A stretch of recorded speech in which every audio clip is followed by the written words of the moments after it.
What's up guys and welcome. You are watching Fazi Fitness. So let's start this video with Logan Franklin, who just won Florida Pro and very comprehensively, and that was expected. He really did not have any competition here at this show. So this was supposed to be an easy Olympia qualification for him. And him and his coach Patrick Tour, they did manage to pull it off with a few tricks still left up their sleeves, and that means him and his coach, they did not go all out. And the reason is, Logan is gonna be peaking for one more show in less than 5 weeks time, and that is the big one, the Olympia this year. Now where does this physique lands in that Olympia lineup this year? A lot of people out there are calling him the next Olympia champion. Well, to them I have to say, please wake up. I know he has a very golden era classic look, and he also poses extremely well, and that back also seemed to have improved compared to what we saw at the Arnold Ohio this year when he went up against Mike Sommerfeld. But that being said, that is still nowhere close to the level of Mike Sommerfeld, or I'm gonna say even Terence Ruffin. The level of density and the thickness that Mike has, that is absolutely bonkers. That is so damn insane. And Logan still needs more back width. And we saw how he did say that this time he had to push very hard to make the weight cut off. And that just isn't a good sign for him. That means the man is finally maxed out for this division. So the argument that his fans are putting up, that he is the epitome of classic physique, he is the real definition of classic. If that was the case, then Logan probably would have won this year's Arnold Ohio too, not Mike Sommerfeld. Don't get me wrong, I absolutely love his physique.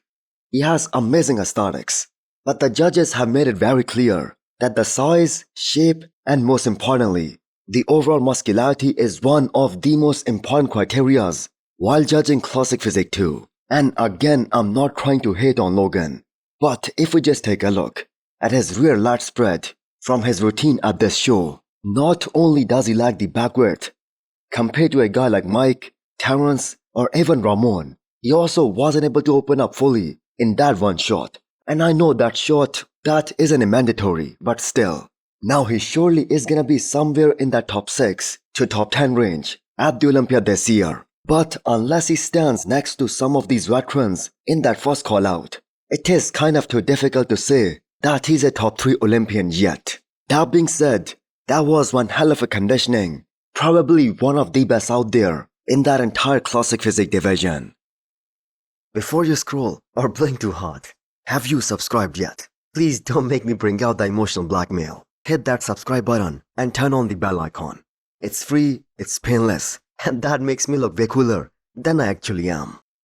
So there was that one year where Hadi Chopin made it to the US at the very last minute, just one day before the prejudging, and that was back in 2020, the same year where Hadi was 4th after the prejudging, but he was able to improve so much in just 24 hours that he beat all the guys except for Big Ramy at the finals show, and the man was straight second on the scorecards at the Olympia that year. So I'm gonna link that to Behrouz Tabani this year, because based on Milos's update regarding Behrouz's visa, he would be more or less in that same scenario as Hadi Chopin was. Challenging, and it's going to be like 15 days plus 15, like 4 weeks. So he's going to be getting probably in the last minute. Like Hardy one year where he showed up 2 or 3 days before the Showed Olympics. up day before prejudging. Because we are now under 5 weeks out from the Olympia this year, and this episode of the Menace podcast, that was recorded around 5.5 weeks out, and they needed another 4 weeks to go through a more comprehensive check before letting Behrouz in. Now I'm not gonna lie, it certainly doesn't look very optimistic or very promising that Behrouz Tabani is gonna get his visa, which is such a big shame. So how high do the IFBB pros rate him? The fact is, it's not just his coach, Milos Sorsev, who thinks that he's gonna be in the first call out. Everyone on that panel agreed that he can create some havoc on some of the biggest names at the Olympia this year. So Terence Ruffin had him beating Martin and Andrew Jagged, and that is a big deal. We are talking about 2 guys who were top 4 and top 5 at the Olympia last year. If he makes it there, I would put Behrouz ahead of Andrew and Martin. So was that 5th place? That would be That's how. Yeah, that's where I would put him. But at this point, all this discussion, that is kind of pointless if he doesn't get here. So the man is looking very impressive in this most recent physique update. So hopefully he will get the visa, even if it's at the last minute, because we all want to see him on the biggest bodybuilding stage.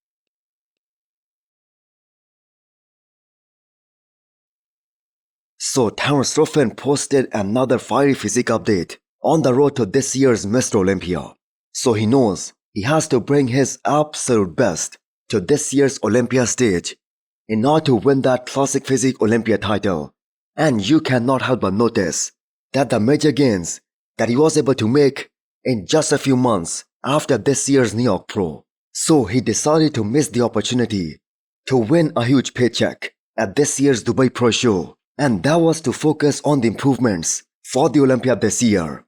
And every physique update that is coming out from his camp, that suggests only one thing, that the man really put his heart and soul during this short mini off season that he had after the New York Pro. So his arms came up a lot. And that whole back double biceps, top to bottom, that is loaded with muscles and detail. I think people kind of underestimated Terence's conditioning at both the Pittsburgh Pro and the New York Pro, because he was standing next to one of the most shredded and ripped man in the entire Pro League today, Josema Beast. But we saw even that shredded monster, he lost to Terence Ruffin, and that too by perfect scores, especially at the New York Pro. So what sets him apart from the rest of the competitors is one thing. Terence is the only guy in that first Olympia callout who won't have to push hard in order to make the weight cutoff. He won't have to sacrifice any muscle, any of the pop, any of the fullness. So this really is the ultimate level of classic physique, and nobody can dispute that. So some of you guys will realize that Stefan is in kind of a tricky spot after looking at two of his athletes who are fighting for the highest spot at this upcoming Italy Pro Show. So whom would he be rooting for? Sergio Oliva Jr. or Urs Kalashinsky?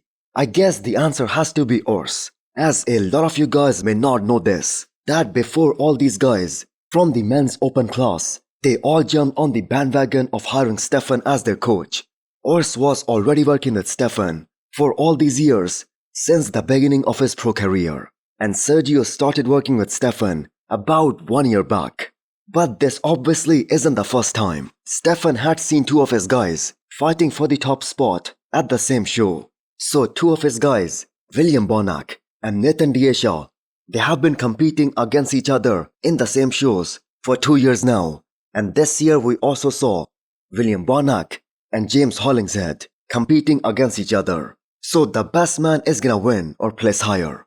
So Sergio Oliva Jr., he did go through one final workout before the show with Stefan, and he also gave us a preview on how his most vulnerable muscle group, his back, is looking right now leading into this show. Now keep in mind, they must still be loading, and as big as Sergio is, it must take him a lot of food to really get hard and full and get all that muscle pop and fullness back. So Sergio is obviously aiming for the #1 spot here at this show, and most of the experts, they have him and Quentin Beastwood fighting for the top spot.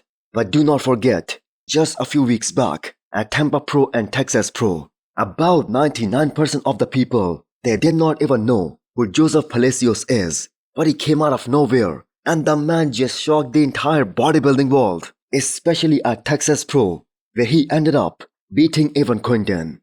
So at the end of the day, it's a bodybuilding show, and anything can happen. So what did you guys think of this back shot by Sergio?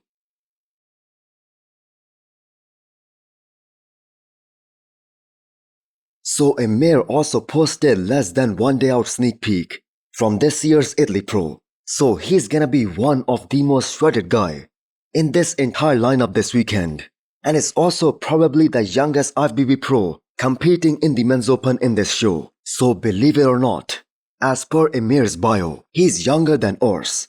So Amir has put on quite a lot of size in the last few years. But if we look at his placings, they have kind of declined from last year to this year. So he was top 2 at the Legion Sports last year, and he was top 3 in Portugal. But if we take a look at his placings In 2 of his last shows, the Tampa and Texas, he was 8th in Tampa and 5th in Texas. And that just goes to show you the depth of the competition this year.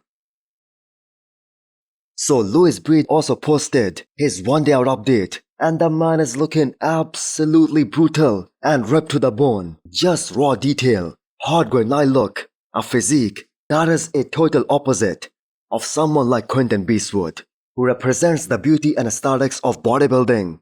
But on the flip side, the freakiness and the mass, that is the strength of Louis. So the man is coming in harder and dry than everyone. So hit the thumbs up button if you liked the video, and smash the subscribe button if you wanna come back for more. Thanks for watching.